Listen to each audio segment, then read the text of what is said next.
1954 में। इजराइल अभी एक नया मुल्क था, 6 साल पुराना मुल्क था ये। इजिप्ट में जमाल अब्दुल नासिर अपनी ताकत में आ रहा था। बरतानिया स्विस कनाल से अपने फौजी वापस ले जाना चाहता था। इजराइल को डर था अगर ब्रिटिश फौजी चले गए तो मिस्र और ताकतवर हो जाएगा। इजराइल ने क्या किया? उसने ऑपरेशन सुसाना लॉन्च किया। यह ऑपरेशन सुसाना क्या था? देखिए, इजरायली मिलिट्री इंटेलिजेंस जो है उसका नाम था अमन के नाम से उसकी एक इंटेलिजेंस थी। उन्होंने मिस्री यहूदियों को भर्ती करना शुरू कर दिया। यह बड़ा खतरनाक खेल था। मिशन क्या था उनका? अमेरिका और ब्रिटिश टारगेट्स पे बमबारी की जाए।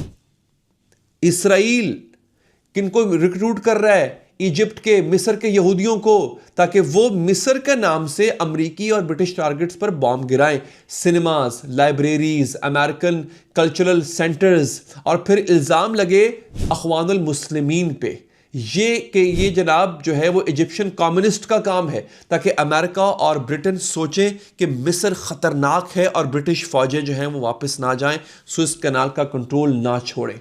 ये फॉल्स फ्लैग ऑपरेशन था। इजराइल अपने ही दोस्त अमेरिका और ब्रिटेन के शहरियों को मारने की पूरी प्लानिंग कर रहा था। हुआ क्या? 1954 बॉम्ब्स फिट कर दिए जाते हैं। Post office, US information agency, libraries, theatre.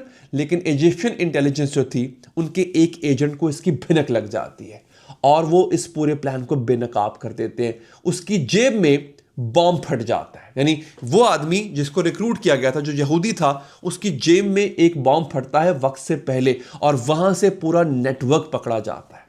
नतीजा यह निकलता है 11 लोग गिरफ्तार होते हैं, 2 को फांसी होती है, 2 ने जेल में खुदकुशी की, बाकी को लंबी सजाएं। इजराइल ने क्या किया?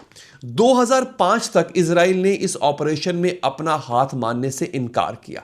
51 साल बाद इजरायली प्रेसिडेंट ने सर्वाइविंग एजेंट्स को सर्टिफिकेट्स ऑफ अप्रिसिएशन दे दिए। जो उसके अपने एजेंट्स थे उनको सर्टिफिकेट बांटे कि भैया क्या कमाल का काम किया था आपको। उन्होंने कबूल कर लिया और इसके बावजूद भी अमेरिकियों ने एक सवाल नहीं पूछा इसराइल से। अब मैं आता हूं 1984 के ऊपर। योनाथन पोलार्ड एक अमेरिकन नेवी इंटेलिजेंस एनालिस्ट है। उसकी जॉब क्या थी? वो कहते हैं क्लासिफाइड इंफॉर्मेशन हैंडल करना मेरी जॉब थी। उसकी जो वफादारी थी वो अमेरिका के साथ होनी चाहिए थी, लेकिन उसने क्या किया? उसने इसराइल को अमेरिका के सबसे गहरे राज बेचे। क्या बेचा? एनएसए का 10 वॉल्यूम मैनुअल बेचा, जो बताता है कि अमेरिका दुनिया में कहां कहां से सिग्नल्स इंटेलिजेंस इकट्ठा करती है।